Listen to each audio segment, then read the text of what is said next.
네, 안녕하십니까. 신지식인 정희태입니다. 저는 국립한국복지대학교 특임교수를 역임했습니다. 베트남이 뜨는데 베트남 투자 괜찮을까요? 네, 이 주제로 말씀을 드리겠습니다. 지금 베트남은 왜 한국 상품에 빠졌나? 네, 아시아 경제에서 이런 기사를 실었어요. MG 많은 인구 구조 한몫이다 이런 얘기를 했는데요.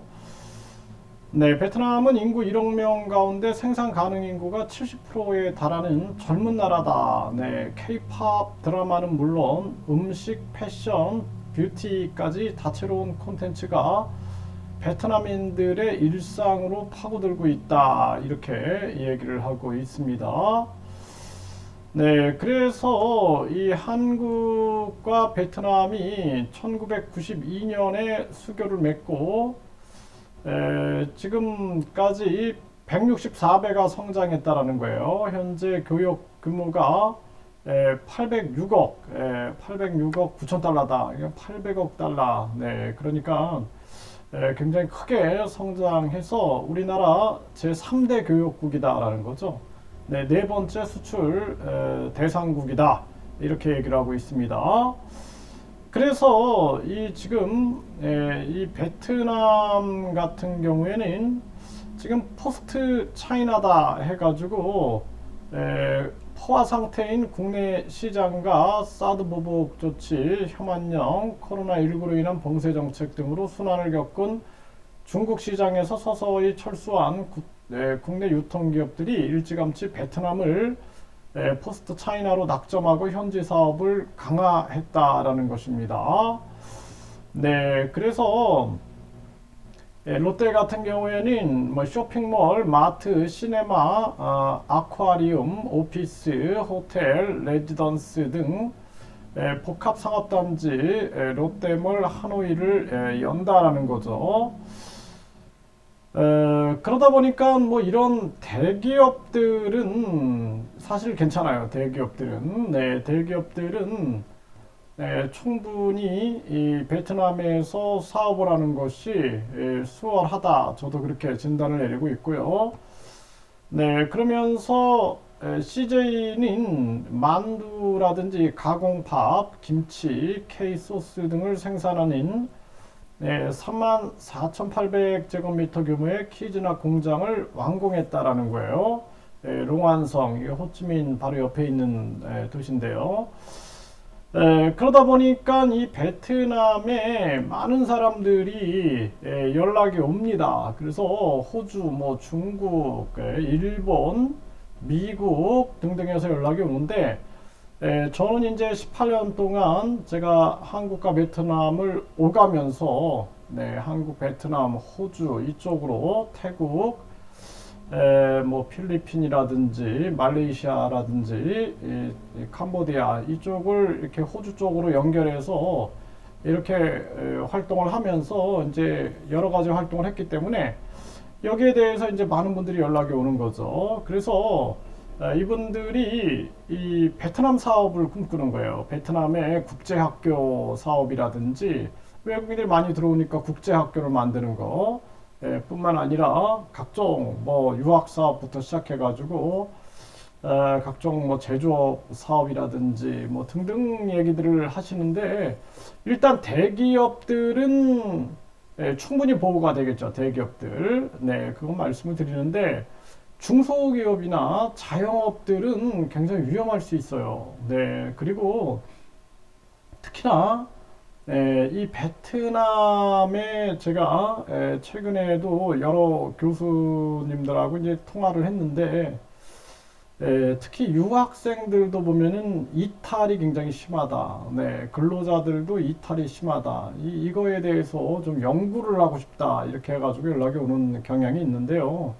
사실상 베트남이 이 공산주의 사회주의 국가이기 때문에 힘 있는 부분에서는 강력하게 힘으로 제압이 되지만 사실 중소기업이라든지 또는 자영업자들 이러한 사람들은 베트남의 먹잇감이 될 수 있어요. 베트남 사람들과 베트남에 그래서 제가 이 베트남을 오갈 때 처음에는 그 특강이라든지 뭐 여행이라든지 이런 때로 갔을 때는 아주 대환영을 받았는데 제 이름으로 법인을 설립했어요. 근데 법인을 설립하는 과정이 이 변호사들이 장난을 칩니다. 계속 비용도 계속 올라가고 파트너들도 계속 장난을 쳐요. 네, 그래가지고 한 번은 완전히 제가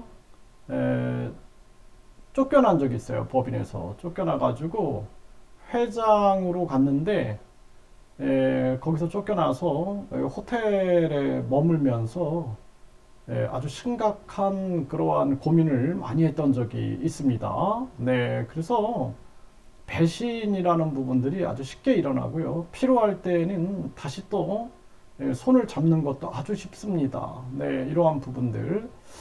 그래서 이제 법인을 만들 때 그 한국인들은 좀 낫겠지 하고 이제 그 지역에서 오래 있었던 한국인들에게 의뢰를 했는데도 이 한국인들도 돈만 받아갖고 장난을 칩니다.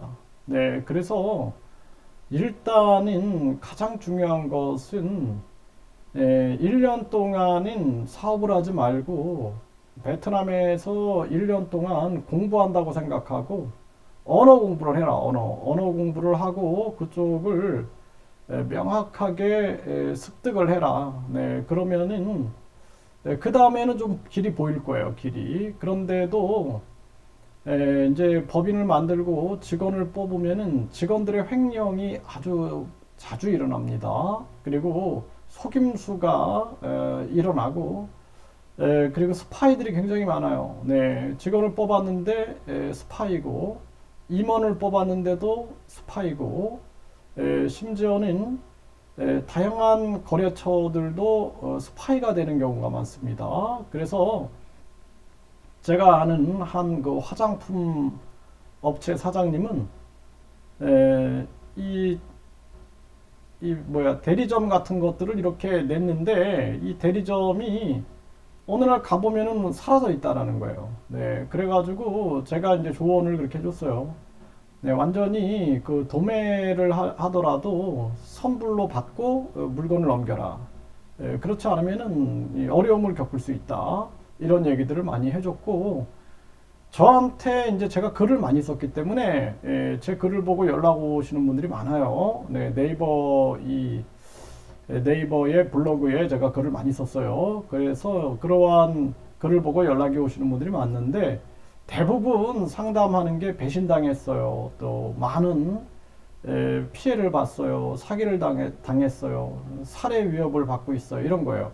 그 살해 위협을 받아도 대사관이 신경을 안 씁니다. 그래서 당시에 저도 살해 위협을 받고 고통을 받을 때 대사관이 신경을 안 써요. 그렇기 때문에 스스로 교민들이 커뮤니티를 형성해 가지고 한국의 언론에 알릴 수 있는 길, 그러한 길을 열어둬야 됩니다. 그렇지 않으면은 아주 위험해요. 그래서 저도 처음에는 페이스북을 위주로 활동을 하다가 이 네이버 블로그, 다음 블로그에 글을 쓰면서 한국인들과 소통을 하면서 영향력을 키웠는데 그런 것이 굉장히 중요한 부분입니다. 그래서 어떤 그 가족은 이 가족이 다 들어와 가지고 언어를 공부하면서 베트남에서 제조업을 꿈꾼다 그러길래 일단은 가족이